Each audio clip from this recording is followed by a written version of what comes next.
Muitos tentam fazer, mas poucos conseguem fazer uma grande profecia. Menor ainda é o número daqueles que possuem as suas profecias cumpridas. Mas se eu te disser que uma das maiores profecias religiosas pudesse ter começado a se cumprir em Israel? Eu sou Ivan Lima e você é sempre muito bem-vindo aqui ao canal Fatos Desconhecidos. Profecia religiosa se cumpre em Israel. E se for verdade?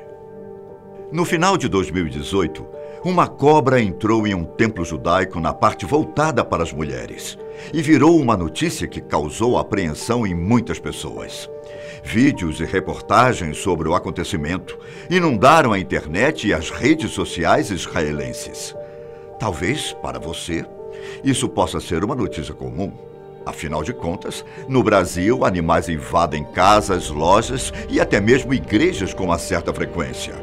Muitos associam esse fato com o desequilíbrio ambiental provocado pelo homem.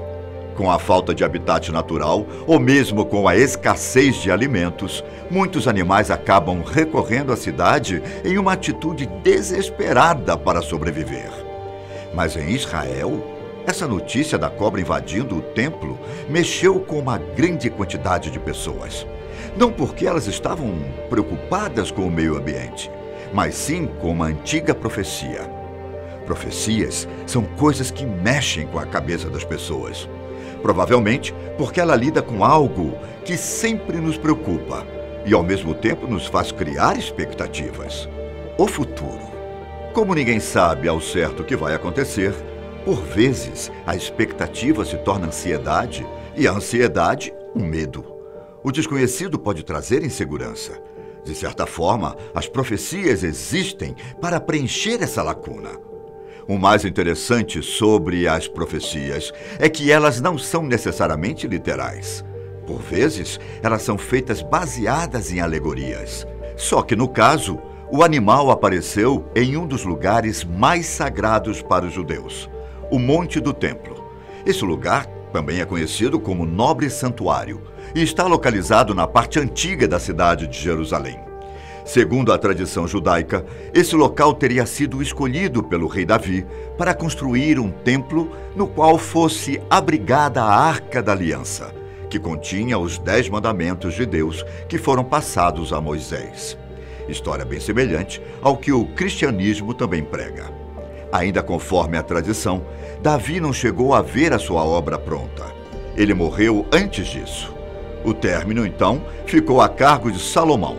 E por conta disso, o templo ficou conhecido como o primeiro templo ou Templo de Salomão. Com o passar dos anos, o templo foi destruído, reerguido e novamente colocado abaixo. Mesmo assim, um de seus muros originais continua de pé e é chamado de Muro das Lamentações. No Monte do Templo de hoje, as mesquitas dominam a paisagem, já que por muito tempo, onde hoje é Israel, houve domínio do Império Muçulmano por séculos, o que fez de Jerusalém uma cidade sagrada também para o Islã.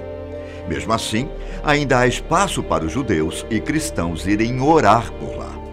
Portanto, como você pode perceber, o local possui uma grande influência na vida de milhões de pessoas. E tudo o que ocorre por lá é debatido e recebe uma grande importância. Nesse caso, a aparição da cobra no templo foi relacionada a uma passagem em Gênesis, mais especificamente no 3º capítulo. Alguns de vocês devem estar se perguntando, como assim Gênesis? Esse não seria um livro bíblico? Sim e não. É verdade que Gênesis aparece no livro sagrado dos cristãos. Porém, assim como Gênesis, Êxodo, Levítico, Números e Deuteronômio aparecem no Torá, livro sagrado dos judeus. O nome dado ao conjunto desses 5 primeiros livros é Pentateuco. Historicamente falando, esses livros possuem origens judaicas e foram posteriormente incluídos no cristianismo, já que essa religião possui certas similaridades com o judaísmo. Conta a tradição que foram escritos pelo próprio Moisés. Entretanto, isso jamais foi comprovado. Mas o que diz esse trecho de Gênesis? Eu vou citar para você o primeiro versículo do 3º capítulo. Ora, A serpente era o mais astuto de todos os animais selvagens que o Senhor Deus tinha feito. E ela perguntou à mulher: foi isso mesmo que Deus disse? Não comam de nenhum fruto das árvores do jardim? Essa passagem se refere a um momento no qual Adão e Eva ainda vivem no jardim do Éden e são tentados pela serpente a desobedecer à única ordem de Deus.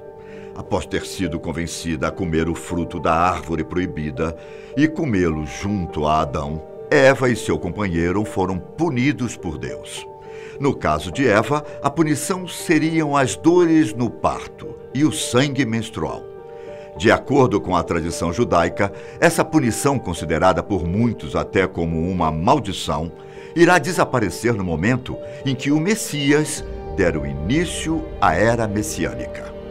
Um desses sinais será o de que Deus irá matar a serpente astuta. Um site religioso chamado SOD 1820 apontou ainda que a cobra entrou no templo pois estava indo em direção a um pombo. Para muitos cristãos, essa ave possui um significado religioso e por várias vezes o espírito é representado por ela em algumas alegorias. Já para os judeus, o pombo costuma representar Israel e sua devoção a Deus.